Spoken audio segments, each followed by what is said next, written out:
सबसे पहले बात करेंगे आज की सबसे बड़ी खबर की। तो टिहरी के चंबा में दर्दनाक हादसे में 2 महिलाओं समेत एक बच्चे की मौत हो गई है। चंबा थाने के पास में बनी पार्किंग के ऊपर पहाड़ी से मलबा आ गया था और मलबे की चपेट में गाड़ी में बैठी 2 महिलाएं और एक बच्ची आ गई। वहीं कुछ गाड़ियां और दोपहिया वाहन भी मलबे की चपेट में आ गए। सूचना मिलने पर मौके पर एसडीआरएफ, डीएम और एसएसपी भी मौके पर पहुंचे, जिसके बाद भी 5 मशीनों से मलबे को हटाने का काम शुरू किया गया। डीएम का कहना है कि अभी मलबे को हटाने का काम जारी है और 2 से 3 लोगों के और दबे होने की आशंका है।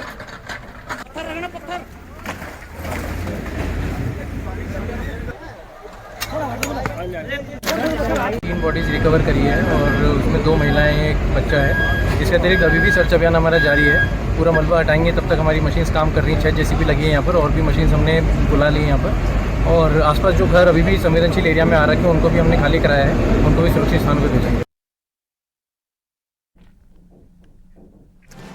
नैनीताल में पर्यटक को पीटने का वीडियो तेजी से वायरल हो रहा है। इंडिया होटल पुलिस चेकपोस्ट पर ही कुछ स्थानीय लोगों ने पर्यटक को पीटा है। अब वीडियो वायरल हो रहा है तो पुलिस को जानकारी तक नहीं है। हालांकि पर्यटक की पिटाई क्यों की गई ये साफ नहीं हो सका। वहीं न्यूज 18 भी वायरल वीडियो की पुष्टि नहीं करता।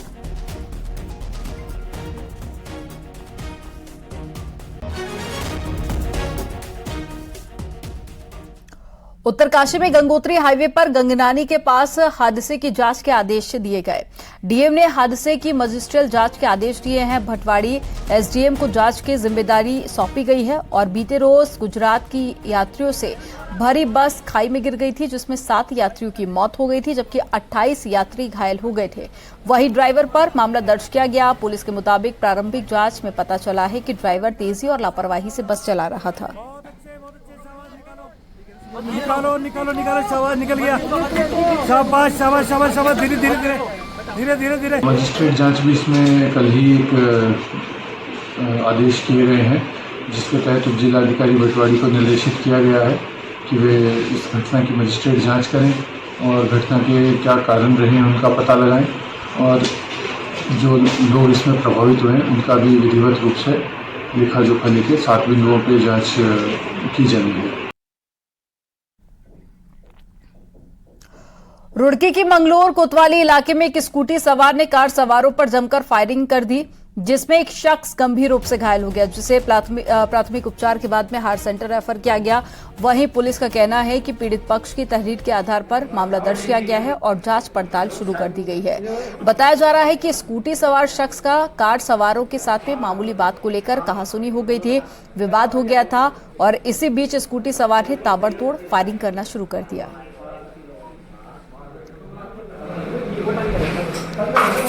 सूचना मिली थी कि बिजौली अंडरपास के पास 2 लोग जा रहे थे, जिसमें गुलशाद नाम के व्यक्ति जो गाड़ी चला रहा था उस पर जो है 3-4 फायर किए गए। तत्काल मौके पर पुलिस पहुंची, उनको अस्पताल भिजवाया गया। 2 गोली हाथ के दोनों तरफ लगी थी और एक जो है कान से छूते हुए निकल गई, तो इंजरी थी। उसको देखते हुए मुकदमा जो उनकी तरफ से आया था उसमें दर्ज कर लिया गया है। रुड़की में स्वास्थ्य विभाग और प्रशासन की संयुक्त टीम ने शहर में बिना रजिस्ट्रेशन के चल रहे अस्पतालों में छापेमारी की। छापेमारी की भनक लगते ही अस्पताल संचालकों में हड़कंप मच गया। वहीं छापेमारी के दौरान 2 हॉस्पिटल भी सील कर दिए गए। पूछताछ में दोनों अस्पताल कोई दस्तावेज नहीं दिखा सके। वहीं स्वास्थ्य विभाग का कहना है कि बिना रजिस्ट्रेशन और अवैध तरीके से शहर और देहात क्षेत्र यहां पर अस्पताल चलाए जा रहे हैं, जिन पर कार्रवाई लगातार जारी है ताकि मरीजों की जिंदगी से कोई खिलवाड़ ना हो सके। लोगों ने जीवन ज्योति देखा, वहाँ पर 2 पेशेंट हमारे सीजरियन पड़े हुए थे जिनका ऑपरेशन हुआ था और कोई डॉक्टर नहीं मिल पाया वहाँ पे, कोई साक्ष्य नहीं दे पाए, कोई उनके पास पेपर नहीं था, इवन स्टाफ का कोई प्रशिक्षित नहीं था।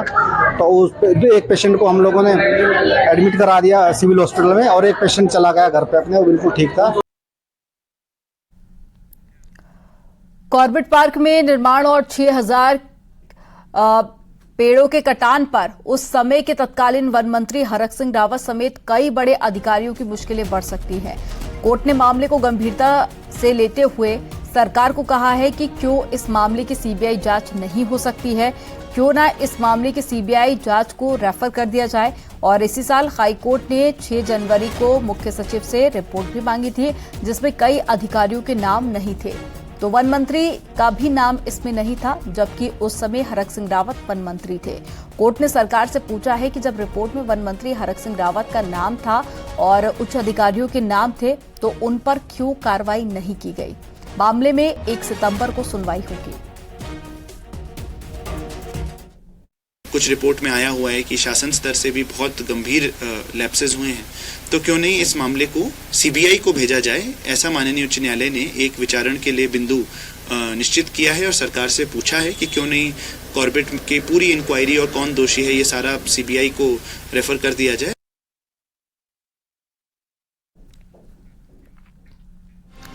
मुख्यमंत्री पुष्कर सिंह धामी ने अपने दिल्ली दौरे पर केंद्रीय ऊर्जा मंत्री आर.के. सिंह से मुलाकात की। सीएम धामी ने बिजली कटौती से राज्य को मुक्त कराने के लिए कोयला आधारित संयंत्रों से 450 मेगावाट बिजली लगातार देने का अनुरोध किया, जिस पर केंद्रीय मंत्री ने केंद्रीय पुल से कम दरों में बिजली देने की मांग को स्वीकार किया और साथ ही आपदा में बर्बाद हुई बिजली की लाइन को फिर से बनाने के लिए केंद्रीय मदद देने का भी भरोसा दिया। सीएम धामी ने इस दौरान केंद्रीय सरकार का आभार जताया।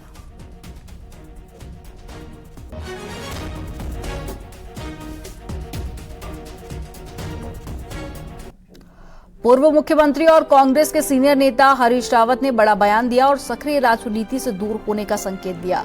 न्यूज 18 से बातचीत में हरीश रावत ने कहा कि मैं अपने हिस्से की पारी खेल चुका हूं और अब नए लोग आगे आने चाहिए। हरीश रावत का ये बयान तब आया है जब कांग्रेस की केंद्रीय टीम में हरीश रावत का कद कम हो गया है और साथ ही हरदा को लेकर अब सियासी कयास लगाने भी शुरू हो गए हैं। एक रिपोर्ट आपको दिखाते हैं।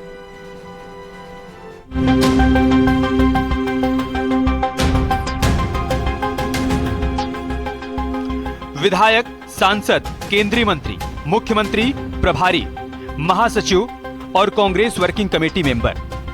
75 साल के हरीश रावत कांग्रेस संगठन और सरकार के हर पद पर रह चुके हैं। अब कांग्रेस वर्किंग कमेटी या कहें राष्ट्रीय अध्यक्ष मल्लिकार्जुन खड़गे की टीम में हरीश रावत बतौर कोर मेंबर नहीं, परमानेंट मेंबर होंगे।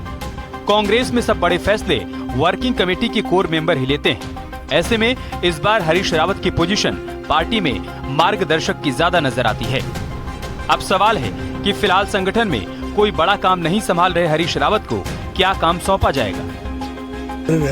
मैं जहां तक समझता हूं तो मैं अपने हिस्से का खेल चुका हूं और अब धीरे धीरे नए लोग आने चाहिए और उसमें मुझे सहयोग देना चाहिए। हम चाहते हैं नई पीढ़ी के नए लोग आए, उनको अवसर मिले और जो हमारा अनुभव है हम उसका लाभ उनके साथ शेयर करें।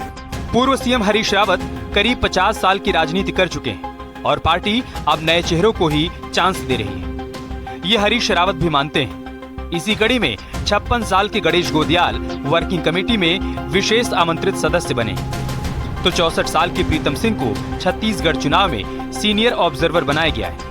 कुल मिलाकर नए नेताओं के लिए कांग्रेस हाईकमान ने रास्ते भी खोले और काम भी सौंपा है, जिसे प्रीतम हो या गोदियाल दोनों अच्छा संकेत मानते हैं।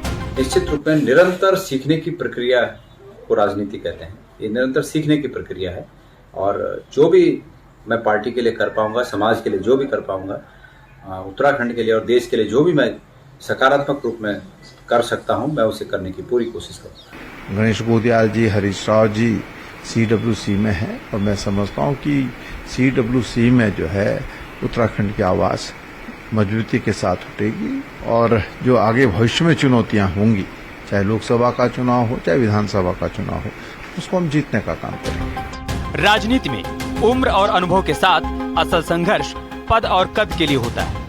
ऐसे में देखना होगा कि प्रीतम और गणेश गोदियाल से हर मायने में सीनियर हरीश रावत को पार्टी क्या जिम्मेदारी सौंपती है, जिनके पास फिलहाल कोई बड़ी जिम्मेदारी नहीं है। दिल्ली से संदीप पांडे के साथ दीपांकर भट्ट, न्यूज 18 देहरादून। बागेश्वर उपचुनाव में सोमवार को नामांकन का अंतिम दिन है और अंतिम दिन था और अंतिम दिन एक निर्दलीय प्रत्याशी जगदीश आर्य ने अपना नामांकन वापस ले लिया है। अब उपचुनाव में 5 प्रत्याशियों के बीच में मुकाबला होगा। निर्धारित समय तक नाम वापसी की प्रक्रिया के बाद में उम्मीदवारों की पूरी सूची फाइनल की गई है। और नाम वापसी के बाद अब उम्मीदवारों को चुनाव चिन्ह भी दे दिए गए हैं। वहीं जगदीश आर्य बीजेपी के ही बागी थे और उन्होंने पहले नामांकन कर दिया था, लेकिन आज मंत्री सौरभ बहुगुणा ने जब उनसे जाकर मुलाकात की, उन्हें मनाया तो फिर से बीजेपी उन्होंने ज्वाइन कर ली।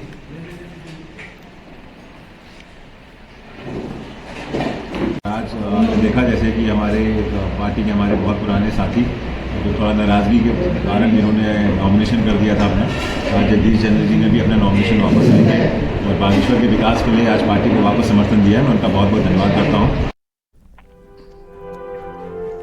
छत्तीसगढ़ चुनाव में कांग्रेस प्रचंड बहुमत से जीतेगी, ये बात छत्तीसगढ़ के पहले दौरे से लौटने के बाद में कांग्रेस नेता प्रीतम सिंह ने कही। सीनियर ऑब्जर्वर प्रीतम सिंह ने कहा कि सरकार ने जनहित की योजनाओं पर काम किया, जिसका फायदा नवंबर में होने वाले चुनाव में मिलेगा। बतौर सीनियर ऑब्जर्वर प्रीतम सिंह 4 दिन के रायपुर दौरे पर रहे। अब उनका अगला दौरा 31 अगस्त से 9 सितंबर तक होगा।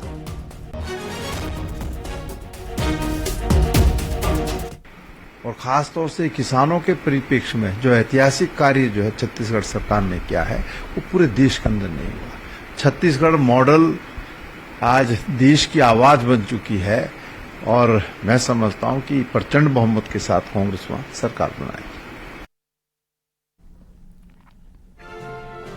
हल्द्वानी में अब बिल्डर और प्रॉपर्टी डीलर मनमाने तरीके से कॉलोनियां नहीं काट पा रहे हैं। प्रशासन ने उनके गड़बड़ झाले पर पूरी तरह से रोक लगा दी है। जिला प्रशासन ने रेरा और प्राधिकरण के नियमों का हवाला देते हुए मामले में सख्ती की है, जिसके बाद में गलत रजिस्ट्री पर एक तरह से ब्रेक लग गई है।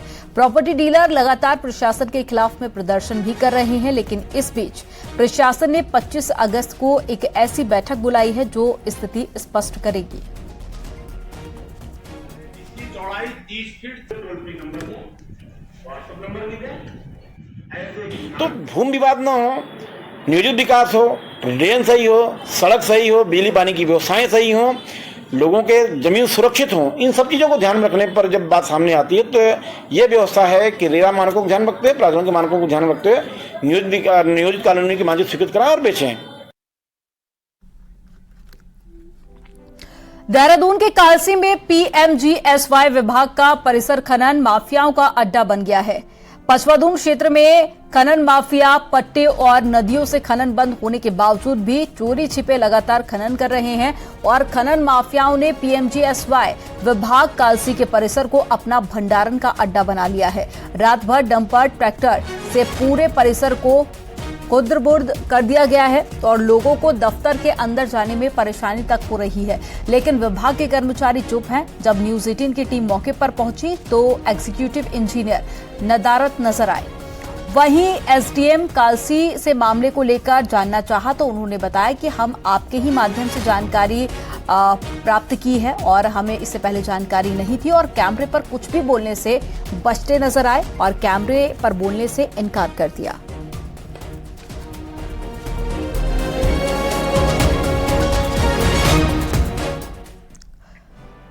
मुख्यमंत्री पुष्कर सिंह धामी के निर्देश के बाद वन विभाग एक बार फिर से बड़े लेवल पर अतिक्रमण हटाओ अभियान चलाने जा रहा है। इसकी जद में नदी और फॉरेस्ट की जमीन पर कब्जा जमाए बैठे कई रसूखधारी भी आने वाले हैं। फॉरेस्ट चीफ अरूप मलिक ने मंगलवार और बुधवार को फॉरेस्ट अफसरों की मीटिंग बुलाई, जिसमें अतिक्रमण हटाओ अभियान की समीक्षा के साथ ही आगे की रणनीति भी बनाई जाएगी। वन विभाग अभी तक 2500 एकड़ की जमीन को अतिक्रमण मुक्त कर चुका है, जिसमें सबसे ज्यादा धार्मिक अतिक्रमण थे।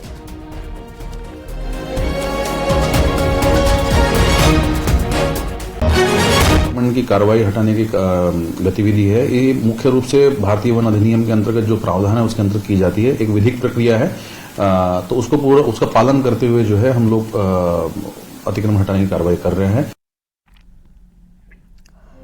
चमोली में उर्गम घाटी के 20 गांव को जोड़ने वाले हेलंग उर्गम सड़क 20 दिनों से बंद है। बारिश के बाद से ये रोड बंद है, जिसकी वजह से लोगों को भारी दिक्कतों का सामना भी करना पड़ रहा है। तो वहीं कई गांवों में गैस की किल्लत समेत खाद्यान्न संकट गहराने लगा है। वहीं धोपा गदेरे और नोट गदेरे पर पुल निर्माण कंपनी की लापरवाही के कारण दर्जनों खेत भूस्खलन की चपेट में आ गए हैं। वहीं भीटा गांव में 7 से 8 परिवार भूस्खलन की जद में आ गए हैं। 20 दिन से हेलंग उर्गम मोटर मार्ग पूर्ण रूप से बंद है।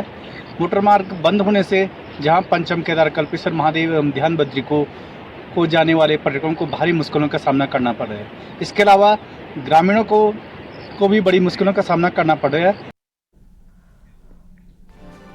पौड़ी जिले में लंपी वायरस के कारण अब तक 40 गोवंश की मौत हो चुकी है, जबकि लंपी वायरस के केस भी जिले में थम नहीं रहे हैं। दुगड्डा के बाद में अब पौड़ी, खिरसू, थलीसेन, पावो और तमाम ऐसे क्षेत्र हैं जहां पर लंपी वायरस के केस लगातार बढ़ते जा रहे हैं। हालांकि पशु चिकित्सा विभाग 1,70,000 टीकाकरण जिले में कर चुका है और लगातार प्रयास किए जा रहे हैं कि लंपी वायरस के बढ़ते प्रकोप को काबू में किया जा सके। विकासखंड पौड़ी, खिरसू, पाबो और थलीसैंण में कुछ इसका प्रभाव देखने को मिल रहा है। इसके लिए हम निरंतर प्रयासरत हैं। लगभग 1,70,000 टीकाकरण गोवंश का हम कर चुके हैं और वो निरंतर चल रहा है।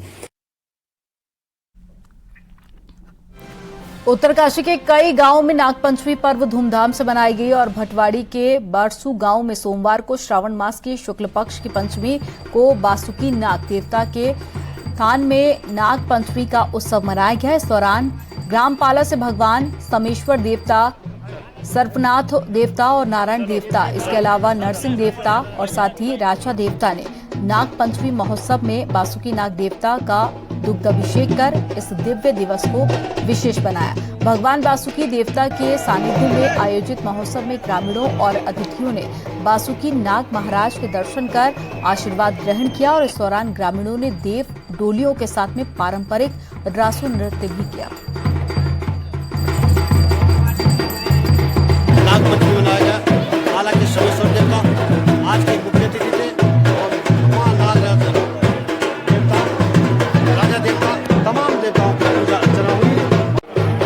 आज नाग पंचमी है। इस शुभ अवसर पर श्री बासुकीनाथ के प्रांगण में